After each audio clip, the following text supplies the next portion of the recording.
Welcome to the Dairy Lane podcast, Season 2. We're currently in Jaspers Brush. This is episode 4, Croziers Rd. I'm on the northern side of the highway today. My name's Therese Sweeney, and I've been engaging residents in the field for nearly 30 years, and I've initiated this project, the Dairy Lane project, from Bomaderry to Berry, to acknowledge the descendants and the dairying industry, the lanes named after those pioneering families. Croziers Rd was named after the Crozier family. There was discussion with the Host family, the Bates family, and the Croziers about the naming of the lane. They decided that Croziers farm and home were easily recognised in the lane, as opposed to the Host family farm, positioned at the end, up to the escarpment of Berry Mountain. Up until 1924, the local farmers referred to it as the lane. Now, Thomas and Rebecca Crozier, her former name was Cowan, married in 1863. Thomas was born in 1827 in County Fermanagh, Ireland. They emigrated on the ship Sirocco in 1864 and headed to Maitland. Their first child, Mary Ann, was born in Morpeth, a village of Maitland, in 1865. Before their second child, Thomas, was born in 1867, they'd moved to the Berry district. Thomas W. was born in Kiama. They had 8 children. Thomas Crozier purchased a land parcel on the northern side of the highway in 1901. He died in 1903 at the age of 71 at his farm in Jaspers Brush, and he's buried in the Church of England section of Berry Cemetery. Thomas was a dairy farmer and died of cramps in the bladder. He left a widow and 5 children. His son, Robert, born in 1878, continued farming the property in Jaspers Brush. Robert married Margaret Dunn.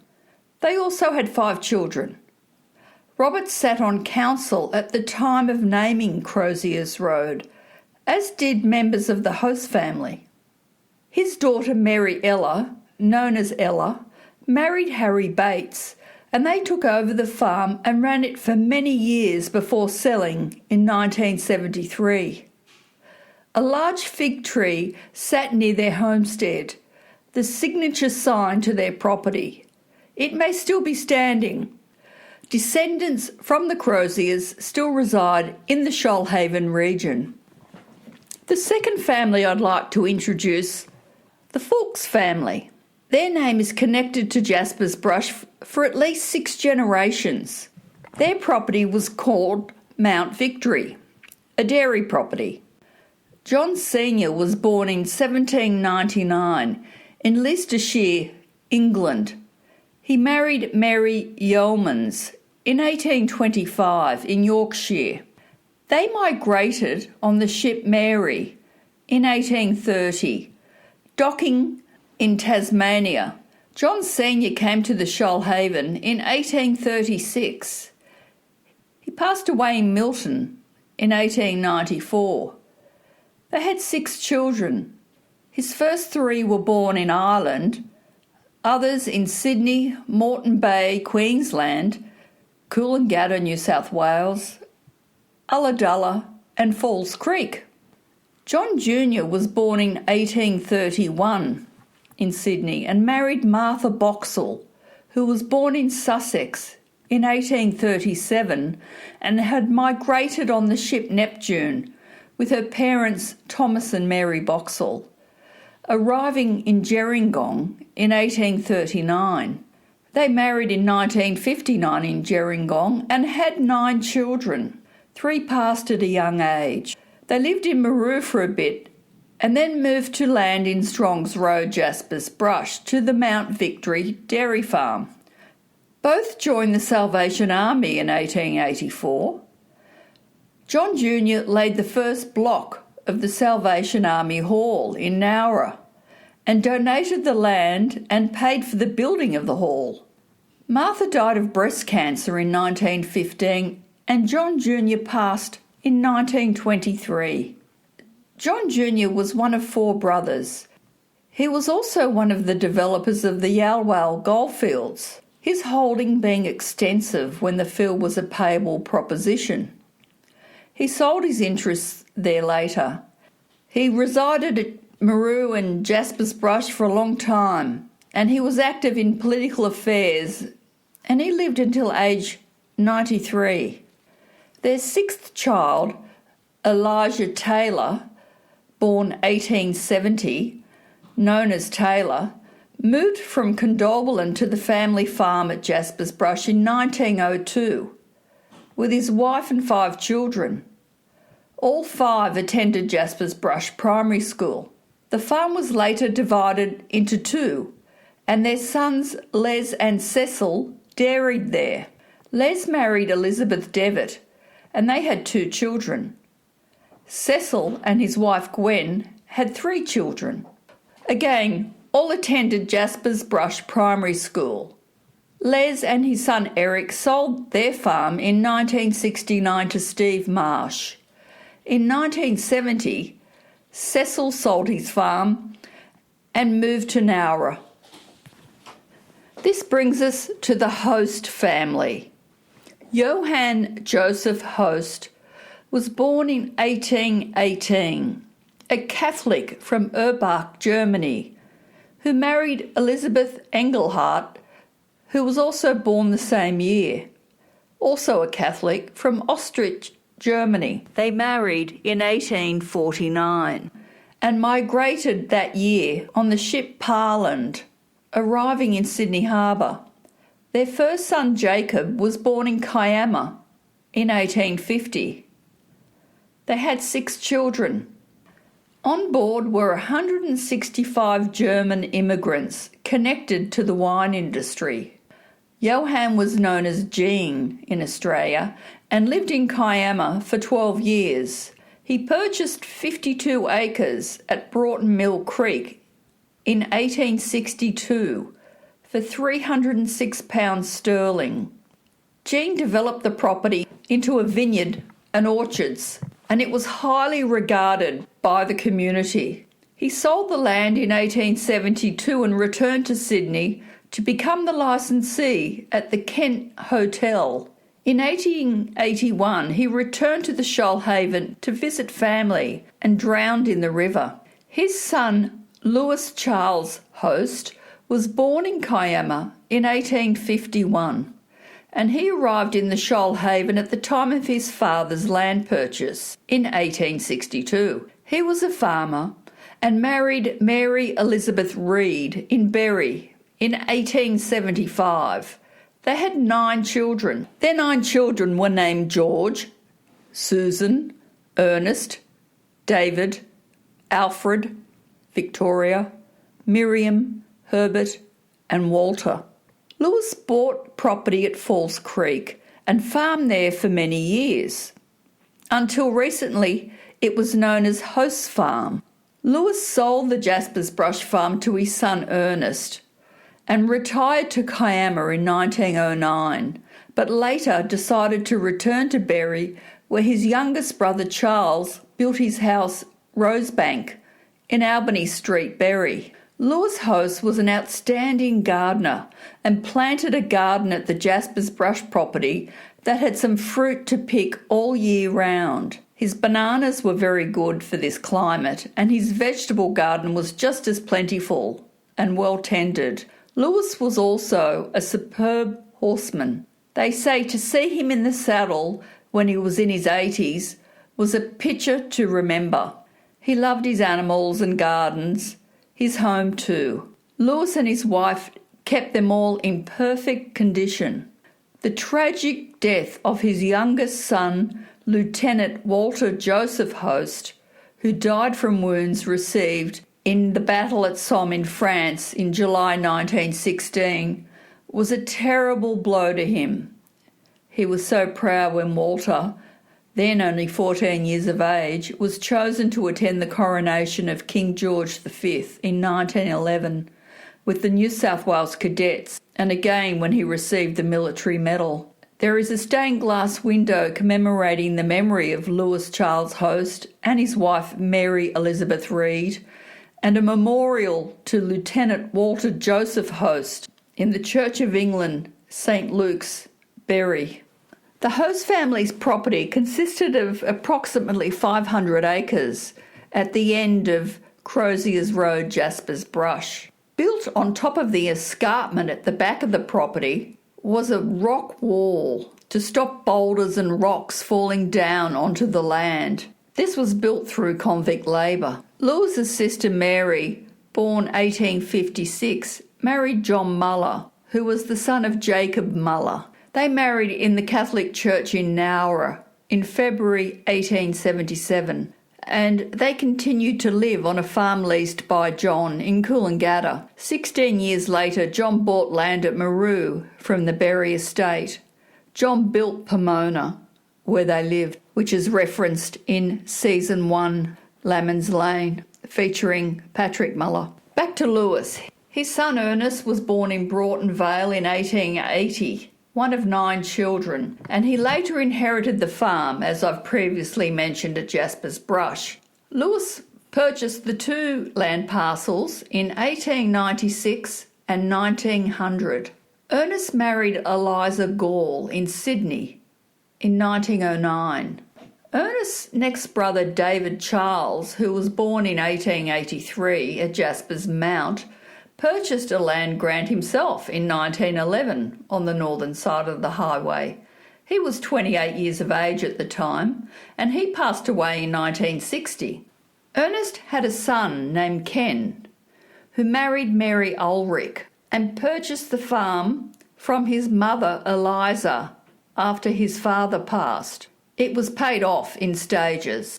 Ernest outlived his father Lewis by 1 year, passing away in 1935 in Bury. I viewed photos of Ken's sisters. Some are on horseback, they're at school at Jaspers Brush, doing concerts, they're on bicycles, and later as mature women in very fashionable attire. Ken and Mary had 2 children, Colin and Jean, who grew up on the property called Bellevue in Croziers Rd. Colin today is 80 years of age and is the subject of this podcast episode. See, I got there. When I undertook an oral history with Colin, he was recovering from an illness. There are other contributors in the recording, his wife Lynn and his son Brian toward the end. Before I play the recording, I'd like to read some excerpts from a children's book of fiction written by a relative connected to the Reid side of the family. Remember, Lewis married Elizabeth Reid. The author's name is Margaret Pace, Paice. Her former name was Castle. She was born in 1920 in Brisbane and she passed away in 2016. Her parents were Sydney Castle and Violet Berman. Castle married a Reid in the mid-1860s. Margaret Pace lived most of her life in Moreton Bay, Queensland. She came to Sydney too. She has written many fictional children's books. She was also an illustrator and a commercial artist. Now, this book was in the archive held by Colin Host, and I've read the book. It's a short children's book, and the title of it is Trouble at Turkey Brush. It was written in 1993, and it's set in Jaspers Brush. I've got you listening a bit today, haven't I, with this introduction? Just some extracts. On page 8, above the saw pits at the mountain's base, the track became a scrambling bridle path, fit only for pack horses and foot travellers. It rose through vine scrub and tree fern to Camberwarra's Rim and Woodhill Gap, after which it plunged down into Kangaroo Valley on the other side. Edward wondered if the man lived over in the valley. Coral Hill Farm, where the Crofts lived, was at the foot of the mountain, surrounded by big old coral trees, which gave it its name. The cottage was of slabs and shingle, with a stone chimney and stone paving on the wide veranda. Had it been set higher up the slope, you could have glimpsed from its windows the long curve of 7 Mile Beach and the dunes beyond the village. It wasn't much of a farm now, Edward thought gloomily as he climbed over the stile, which saved having to open the gate. Only 4 cows and a calf left of their herd, and Ma had had to sell the riding horses to pay the landlord his rent. Goodness knows what Father would have to say about that when he came home, but Ma had said, "Well, we've got to live, and no money coming in except the little I earn with dressmaking." The wheat had failed too. The patch of corn, which should be flowing like a shining green sea down the slope, was shrivelled by drought, ears only half plumped. Page 26. Jessica saw the horse and trap bowling along the road. She was supposed to be chasing cockatoos out of the cornfield, but the wretched things just screeched and kept coming back. She'd barely have time to get interested in her book, which she kept hidden in a hollow stump, and there they were again raiding the field, tearing at the ears with their strong beaks. Anyway, the corn was hardly worth saving. Well, she wasn't going to stay out in the paddock chasing cockies while Emily Hall took tea with Ma, especially since Ma had made fresh scones. When Jessica came into the house, trailing her sunbonnet, brown hair damp and tangled above her heart-shaped face, she found Emily in Ma's bedroom, standing in her shift and being tied into a peculiar contraption. So this was the newfangled crinoline.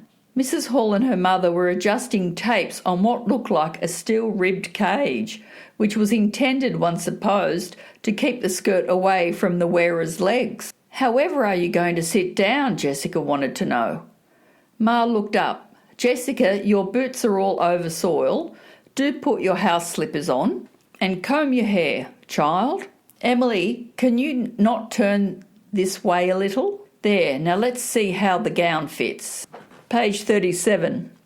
After the children left for school, she had to light the copper fire in the backyard and bring out the big iron pot in which she made soap. She had to render the animal fats, which were the basis of her recipe, and then add borax and kerosene. It was a hot and tedious job because she had to stand there in the sun and stir the mixture, feeling as if she were a witch at her cauldron.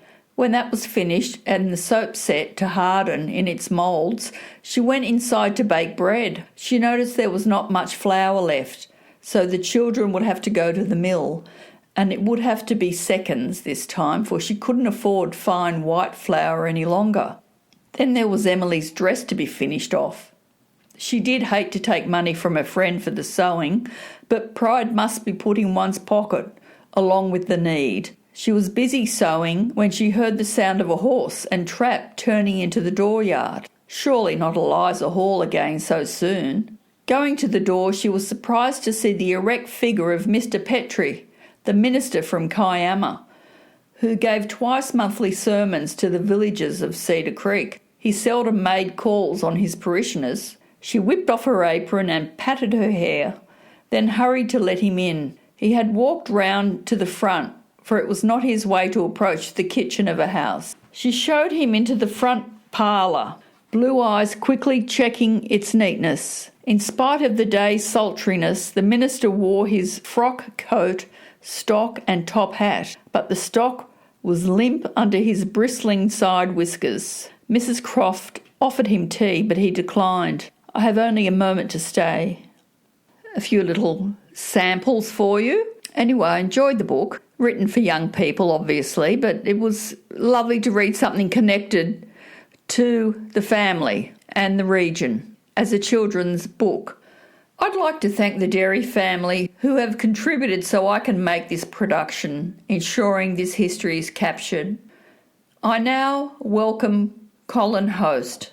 I hope you enjoy the recording. So this is an interview with Colin Host, who grew up in Croziers Rd, Jaspers Brush. Colin, what year were you born and where were you born? I was born on the farm 79 years ago. Yeah. And did the farm have a name? Bellevue, And how large was the farm? 400 acres. And did you have siblings? Yeah, I had a sister, And her name? And how old was she? Jean, and she was Younger than you? younger than me, yeah. How old were you when she was born? 4. Yeah, that'd be right, yeah.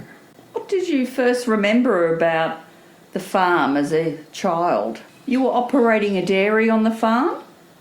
The dairy had closed down before I was born, actually, yeah. Was the dairy, it was still standing? Yeah, yes, the dairy's still there. What was it, a walk-through dairy? Yeah, yep. Do you know how many cows were milked there?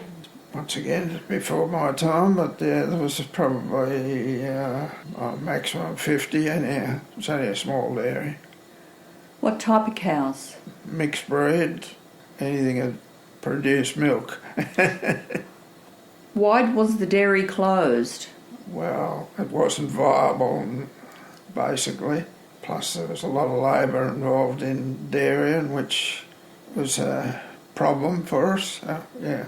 You've got 400 acres. What was happening? Basically it was billy goat country, up and down. Right up on the escarpment, was it? Under the escarpment and on the escarpment, yeah.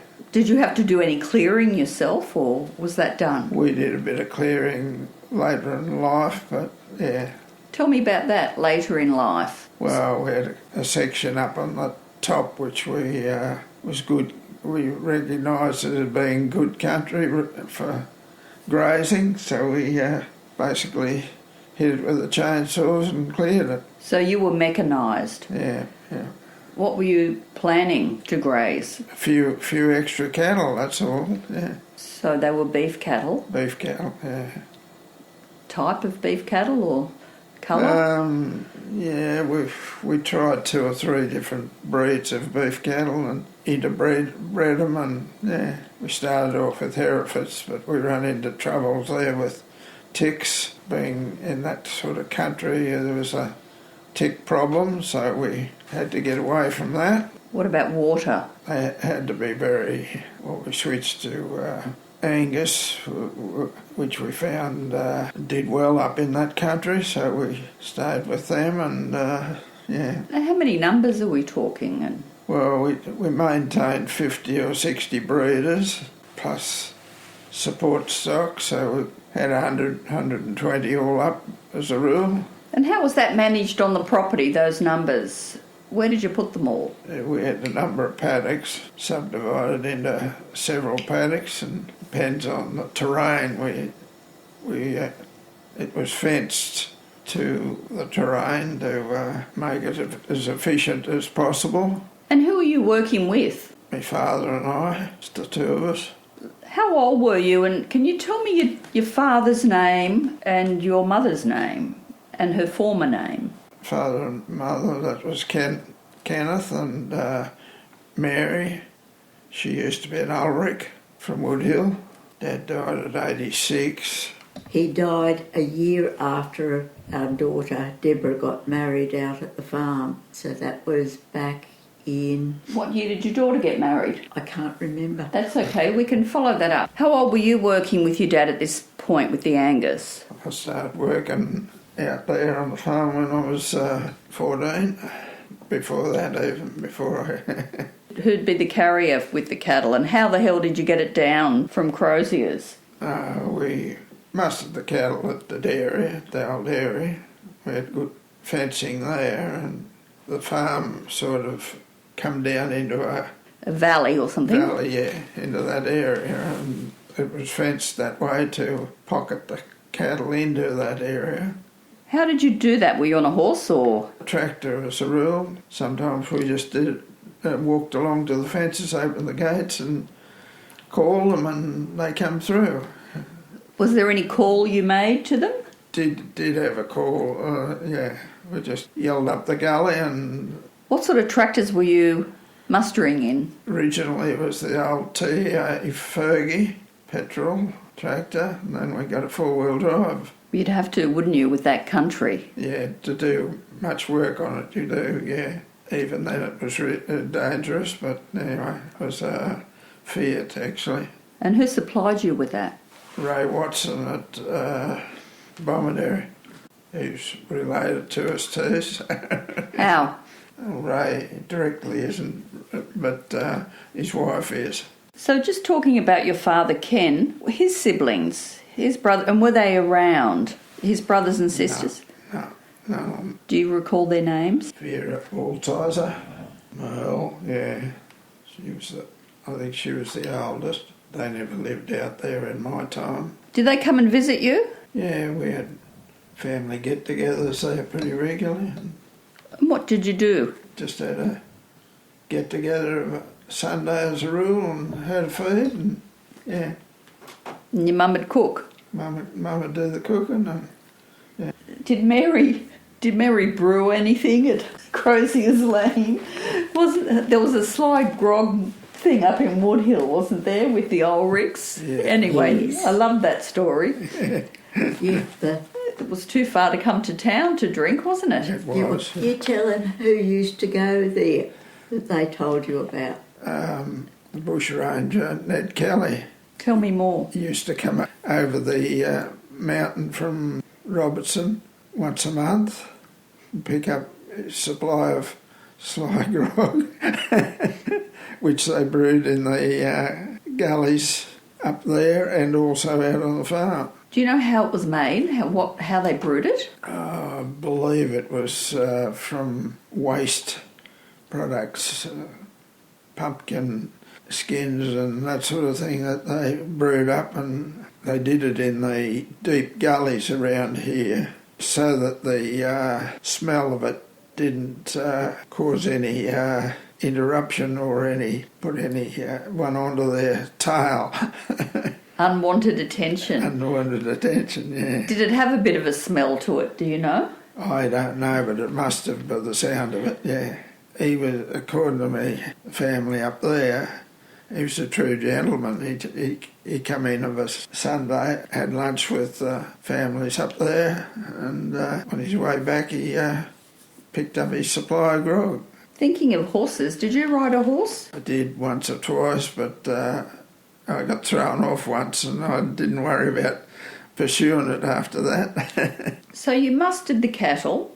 Yeah. Then what happened? How'd you take it to the sale yards? Well, we had a carrier that come in when we required a load out, and And who was that person, do you know? yeah, it was Percy Chittick, or his son in recent times is Steve Chittick, yeah, cattle trucks.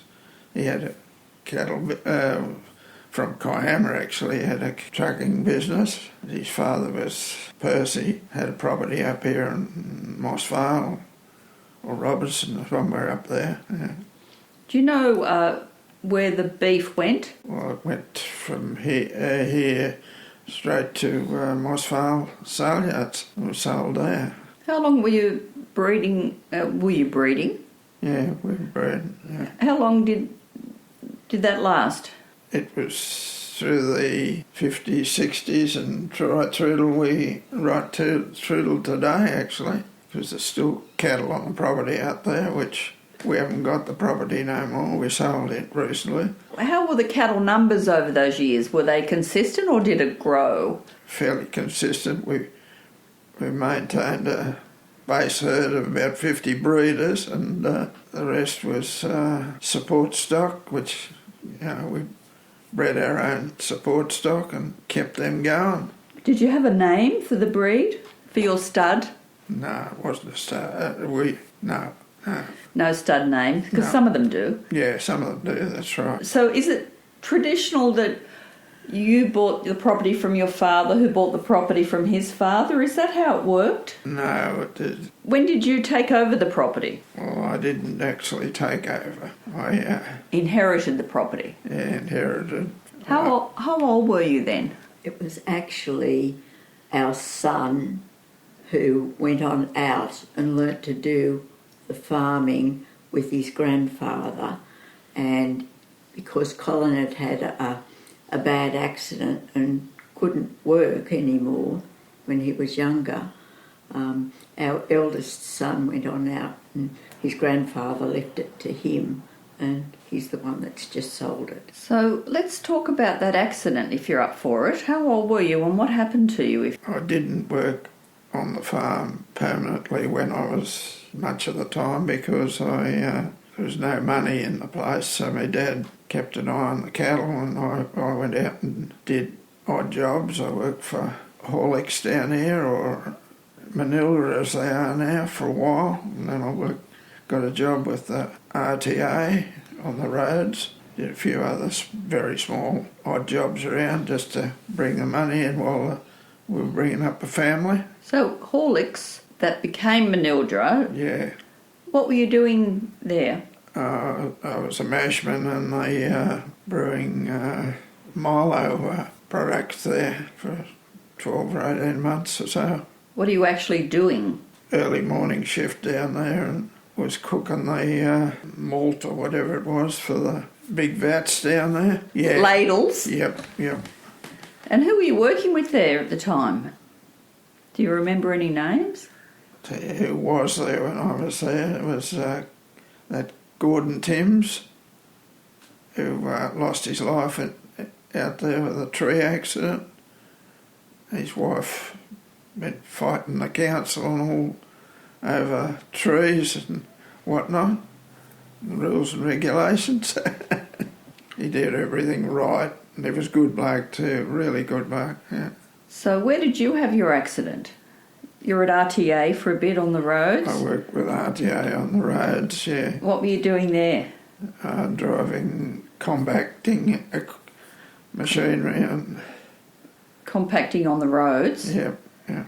Was that hand operated or? Big roller, yeah. Was it hard work? It wasn't real easy. Oh, it was comparatively easy work, but looking back on it, I did a lot of damage to my back on the machinery, yeah. So the machinery, you mean the jarring of the compacting? Yeah. Through your body? Through my body, yeah. With your spine? Mm-hmm, that's right. Is that what's resulted in? Was that the accident, or is there more? That's resulted in the problems I've got as a result of it, yeah. So you were working for the government. That was when the government employed people, isn't it, to do the public works? Yep. They also got contractors in with their machinery. Oh, they were doing that then? Yep. Yes. Yep. And he was driving a machine and something on the machine broke. So they told him to cross his legs and hold this particular thing down. He did. I came home from being shopping in Nowra and I find him out in the back room laying down on the night and day, and he couldn't move. So how long ago was this? How old was he? He would have been in his 30s. The kids were only real little. About 85. Because they brought in good occupational health legislation around that time, in 83 and 87, I remember, because I had to work with that legislation. What happened? Got a very small payout after waiting about 10 years. Appalling. So this has been the problem? Yeah. 50 years of pain? Yeah. How have you managed the pain? Medication? Yeah, medication and... exercise or? Exercise, yeah. Who was liable? No one helped you sort that out? No. I'm sorry to hear that. That's tough, Colin. In those days, the solicitors weren't allowed to advertise. So all we could do was to ask the union boss, what do we do now? And he just said, you go and see this solicitor. I was working for Co-Tire, which were... Private, and they hired to the RTA.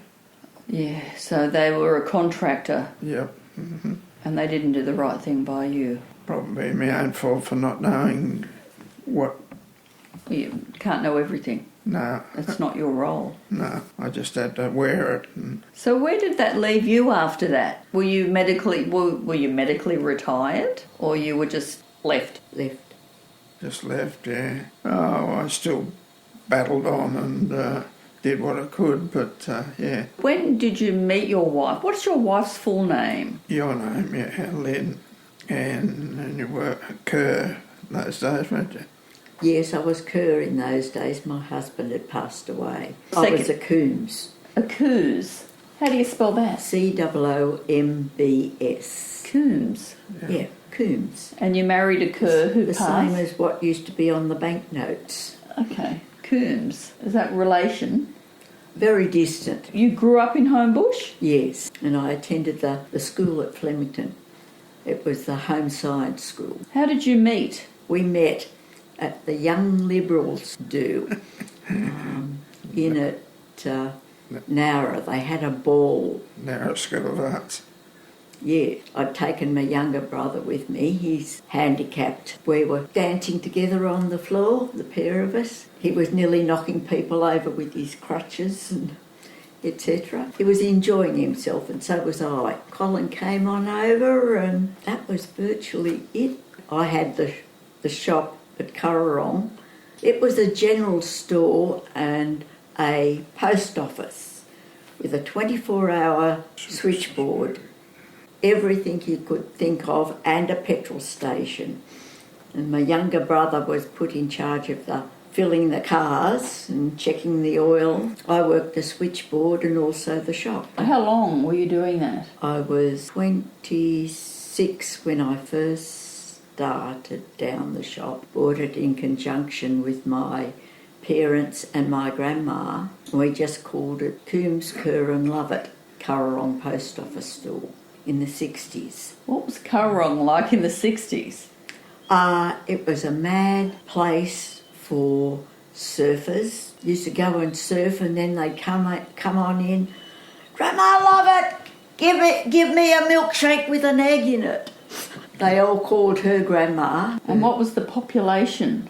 The regular population for living in Currarong was about 300 at that stage. Now it's even less. Did you ever see dairy cows down there?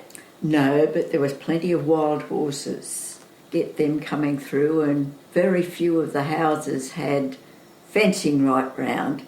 So lots of the houses had cracked walls where the horses had bumped into as they went through. So wild brumbies. Yeah, Where was your shop located?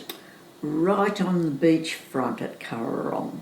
We had to have one section wall where we opened it up and closed it, like the old-fashioned houses had, which was the post office window, and people used to come there, and we had one telephone outside that they could ring up if they were not local. All the locals had their own phone. When you got a phone call coming in, you'd answer it and they'd say, "Can I have Mrs. So-and-so?"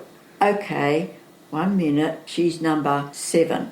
My mother told me that number 7 has gone to town today. Would you plug them in, or? Yes, we had to plug them in, and we couldn't put it onto a night switch or anything. Had to answer it if anybody rang during the night. What was the community like back then in Currarong? They were all very friendly and with it. There was one lady, she was a dressmaker, and another lady, she made wedding cakes and all that sort of thing. And there was a beautiful shell house where you paid to go on into one room, and they had all the different shells that you could imagine in that room. It was absolutely gorgeous. And fresh fish?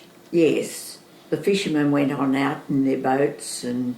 Trawlers? Yes. Few spear fishermen? Yes. So where was the co-op for the fish? That was at the bridge at Nowra, Fish? on the far side. You know, there was like a fish place there going yeah. towards Nowra? Yes, on this side, on the left-hand side. Yeah. That was fully the fish co-op. The fishermen used to have big plastic boxes like big tubs? Mm-hmm. Yes, really big tubs. Most of the fishermen had some sort of ice-making setup. They packed the fish in the ice. So was there a pub and a church at Currarong? No. No, not like here. There was a bowling club, but it had only just been started up. It hadn't been even built. My mum and my sister became committee members on the committee. Mum was the brains in our family and had the mathematics. She did all of the official books and stuff. Now I'm just going to get back to Colin for a minute. Yep. So we're still in this love story. So you're travelling to Currarong to visit your girlfriend. Yeah, Was it love at first sight or? basically. Oh, Yep. Yeah. Yes. how lovely. And then I used to drive over, go to the local dances that At Miss Jaspers Brush. Yeah, here at School of Arts. School of Arts here in Berry. Alan Ford and his band used to. Come down from up on the tableland. We had a big dance up here once a month. And then they used to torment him. He was on making sure people behaved themselves. Your security. I was yeah. You're the Yes. doorman. Doorman, yeah. With all your fitness, is this before your injuries? Oh, Yes, well before well that. before his injuries. Yeah, Oh, they'd all play up a bit, would they? a little bit, but they weren't too bad. Back in those days, Yeah. we didn't have And much. as soon as I walked in the door, they'd switch it round and play Beautiful Brown Eyes. And he used to go, Brilliant Red. So tell me about some of the families that attended those dances. Who were some of your friends? So this is the 60s, is it? Yeah, Yes, in the 60s, yeah. Your father and Mary, they bought the farm from Ernest. Yeah, that's right. Do you know what they paid for it back then? I wouldn't have a clue. You don't have to tell me, but it's interesting to follow how things change. Yeah, It wasn't actually from Ernest, was it? Your grandfather took a heart attack and died, yeah, he died.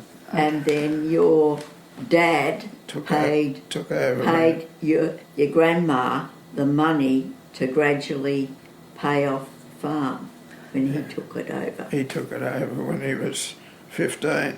Your dad. Yeah, So can we talk about who his parents were? Ernest was Lewis's son. yeah, Was he your father's father? would have been, yeah. My father's father, he was the one that died. Ernest died. Yeah, He was only 50. So do you know what he died of?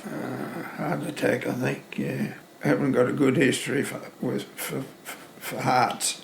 No. What about his wife? Do you know who he married, or did he marry? He must have.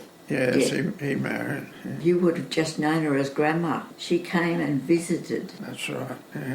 for long periods of time round the family. So tell me what some of your memories of your grandmother. Do you remember? Don't remember very much of her, to be honest with you. Mm-hmm. She was staying in the centre room out there because it was the house out there was a big 6-bedroom place, and Do you know who built the house? Was it family? yeah, it was family. One of my uncles built the house. Do you know his name? No, self-taught builder, I'd say, like everybody in those days. Did you always have electricity on as a child, do you remember? Yes, we always had originally set up our own electricity system when they were dairying out there. They were generating their own power. They had a big battery, 32-volt battery system set up to supply the house and keep the milking machines and everything going. So that was your grandfather? Grandfather and probably my father too. What about water? Water, I don't know who actually set it up in the first place, but they worked out that because we were on a certain level, they could gravity feed water from the creek, Flying Fox Creek, yeah. Flying Fox, I'm sorry. Which is the creek that goes down up there, yeah. And I asked why it was called Flying Fox Creek, and apparently there was a big flock of flying foxes used to be there before our time. In our time they got probably shot, yeah. So that was their watering hole somehow. It was, yeah, but they were there because of the fact that there was regular, a permanent water supply there, yeah. So you gravity fed from the creek down to the house. And what about the dairy? Dairy, it was connected to the dairy as well. Was that all the time? Yeah, that was permanent water supply. Well, it's still there now, to be honest with you. Just added a water tank and that's all. That was the clincher for the sale. Yeah. Let's talk about where you went to school and who were some of your classmates. You went to Jaspers Brush? Went to Jaspers Brush initially, yeah. Who was your teacher there? Do you remember? Bob Williams was a one-teacher school. And, there was 20 kids going there most of the time. How did you get to school? We rode a push bike down to the road and got the bus along to the school. Narrow buses used to travel up and down. Hopped on that. Who was some of the people there that you went to school with? Well, it was the ones from Croziers Rd. Dick and Ellie Bates.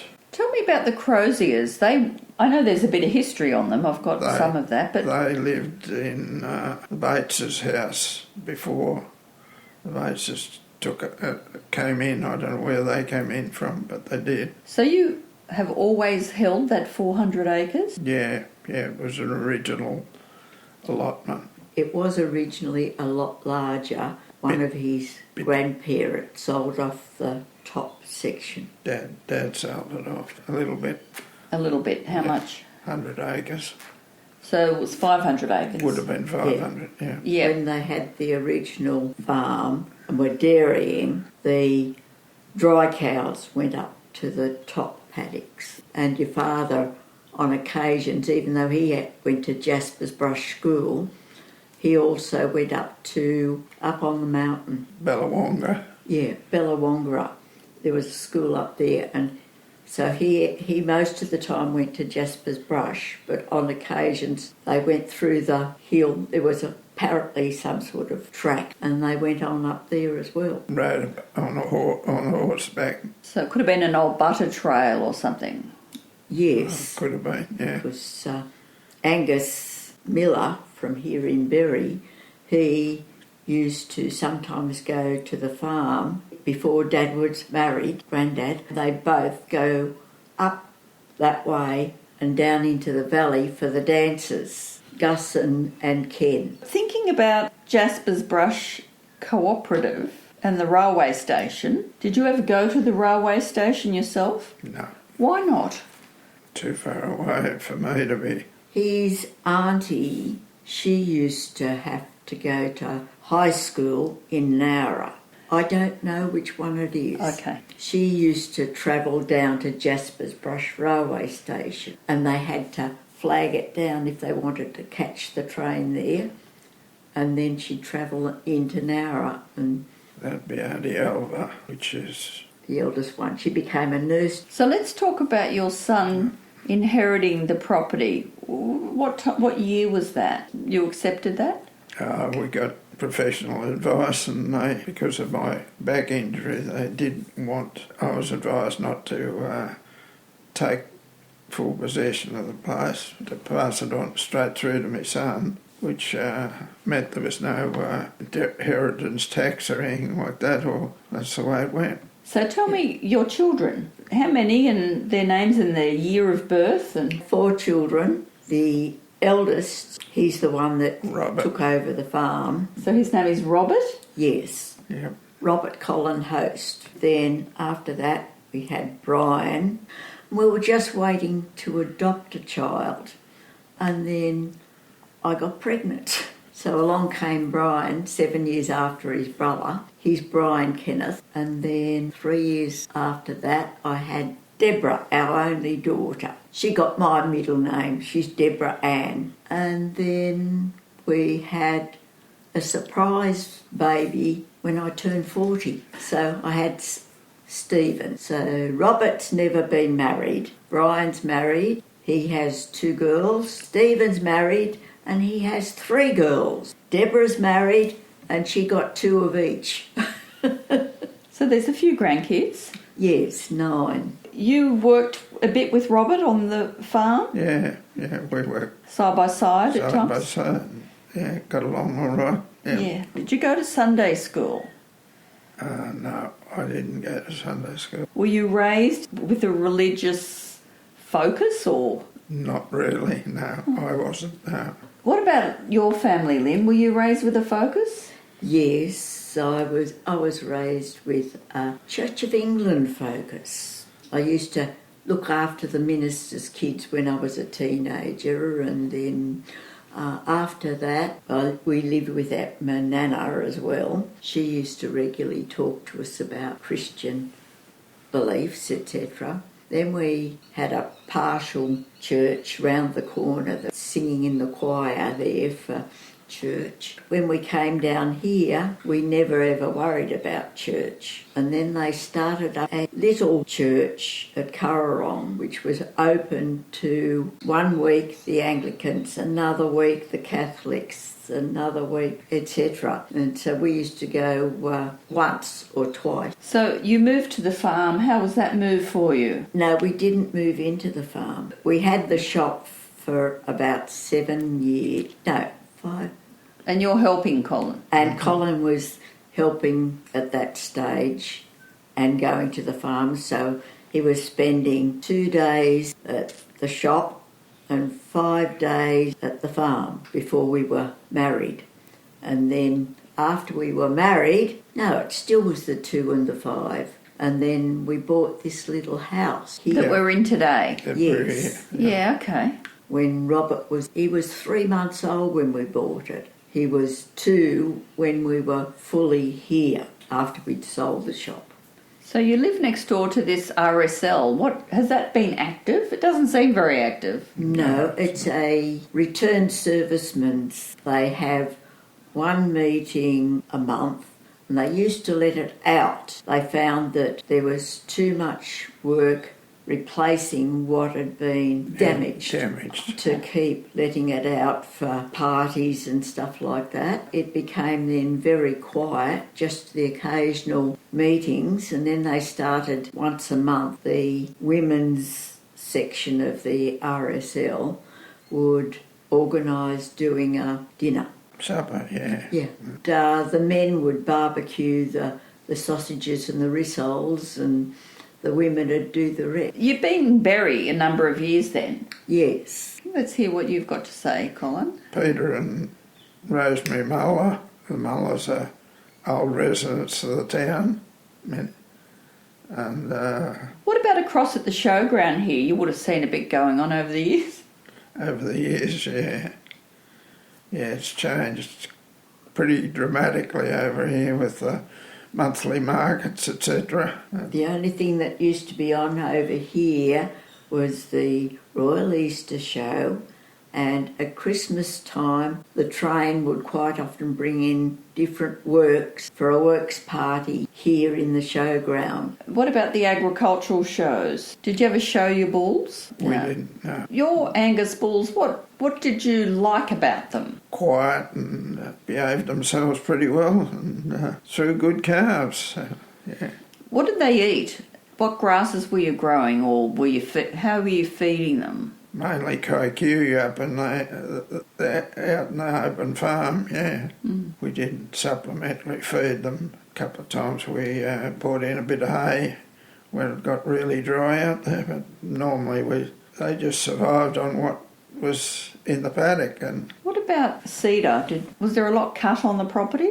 Before my time there was umpteen truckloads of it cut out there, yeah. Colin used to tell me that's where, when we went for a walk, that's where they used to saw them. And they had a special machine, 4-wheel drive. It was one of the first that came to the district, and they used to snig them out of the gullies up there. Pretty hair-raising, cut them down and snig them to the top of a ridge, and then they'd pull them over and let them slide to the bottom. Sometimes they'd use the machine to run them down, and it was a pretty hair-raising job. You'd be on a bit of an angle.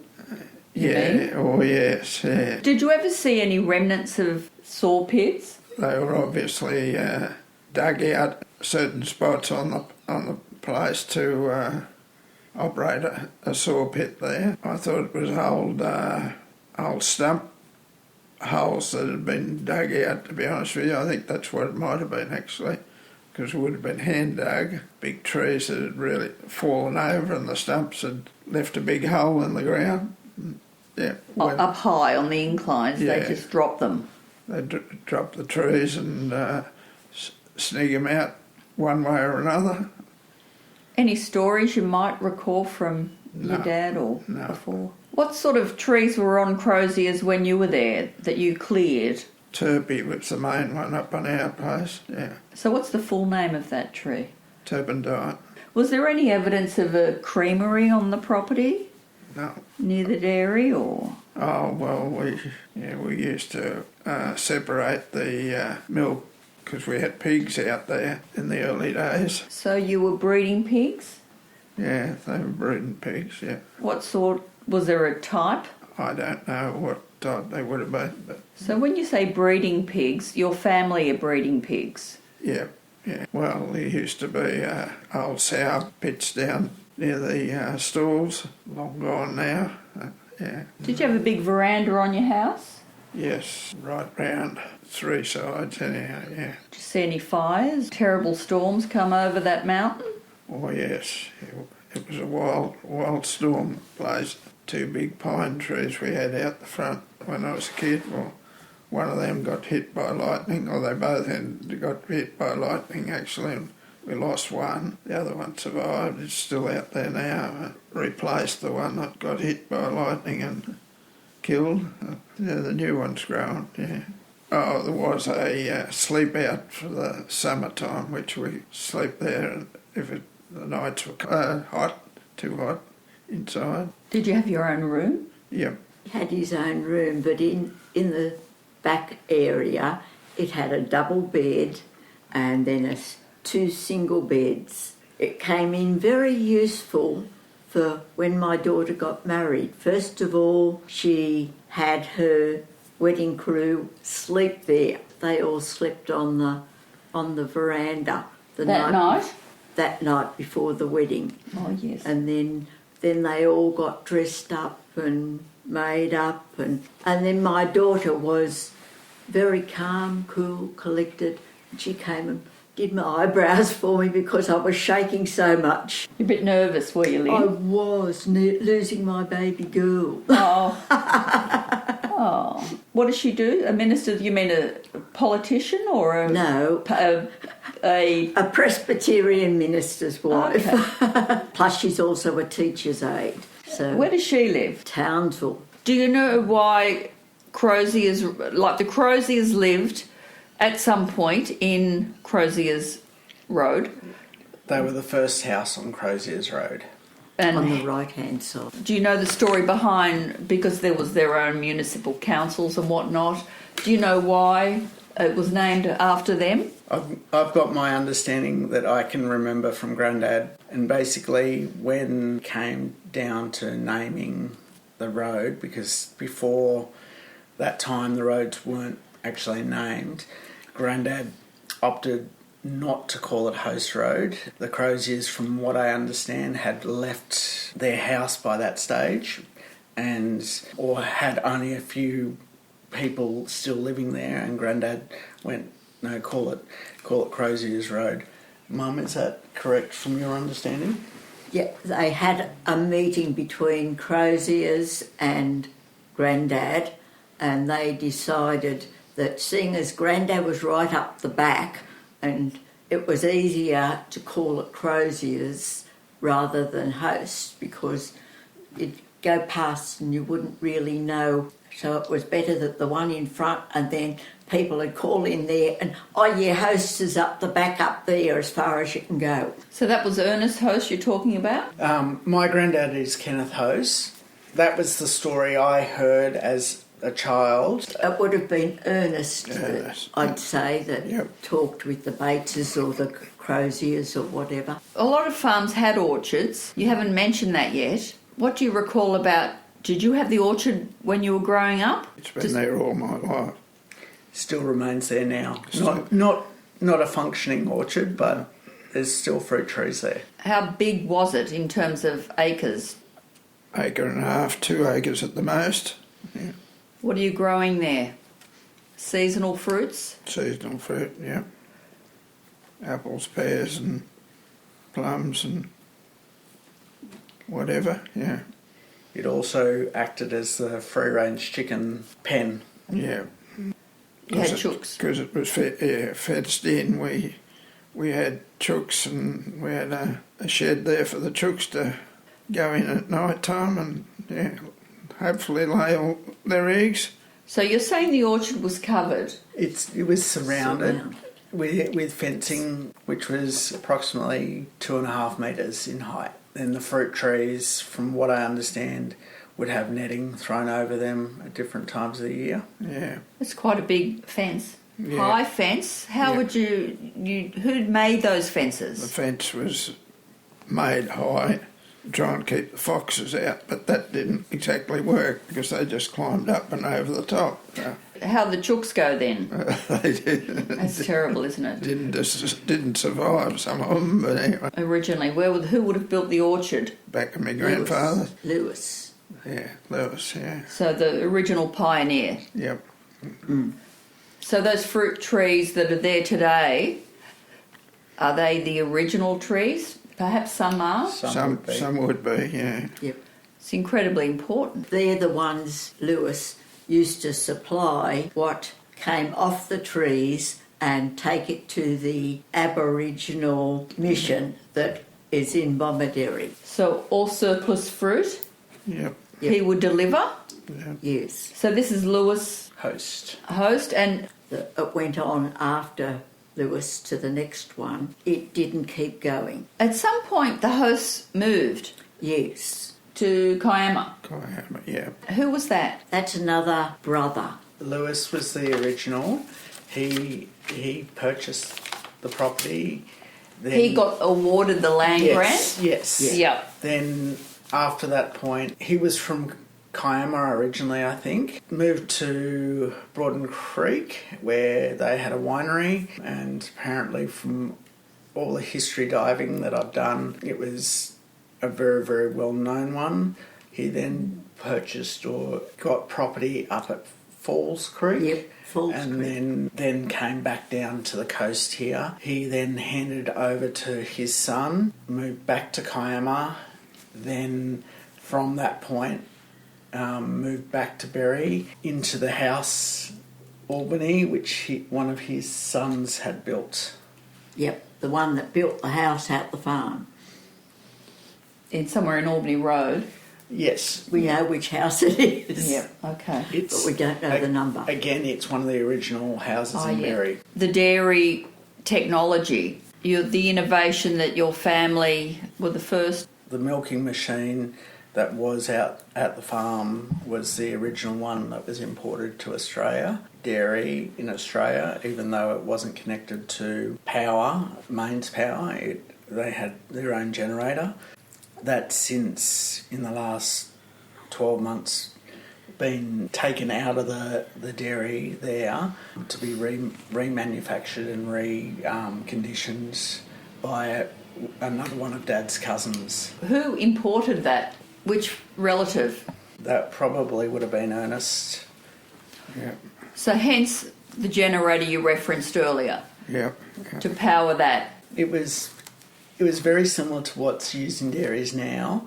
It would actually have a boiler system in it, which would then pump and create suction. Would have the cups rather than manual in the stalls. It actually had very similar to what the technology is now in run-of-the-mill dairies. He must have had some connections We there. don't know. Yeah, he must have been doing well to have done that, I think. But Ernest was also part of the council, wasn't he, Dad? Yes. Yep. So he was sitting on the council, and was Grandad 14 when he actually took over the property? 15. So there was definitely some financial side of things that they had, and as a property owner, that's a large property owner, that's probably something that was definitely there. It's kind of turn of century, early 20th century innovation, isn't it? Yes. Yeah. And from what I understand from this region, we were one of the first families to switch from dairying to beef as well, weren't we? Yeah. And when was that switch made? Yeah, before my time, but it'd be in the 30s, probably. Before you were born? Yeah, as a result of the Great Depression, I'd say. But I don't know, but that's what I would imagine was the sequence of events. Yes. We'll see. But yeah, I'm sure. Thank you for tuning in to episode 4, Croziers Rd, Jaspers Brush. I hope to bring you episode 5 in coming weeks. Please contact me through my website, theresesweeney.com.au, if you have any queries or questions. Thanks for listening. Till next time, episode 5, season 2. You'll hear from me then.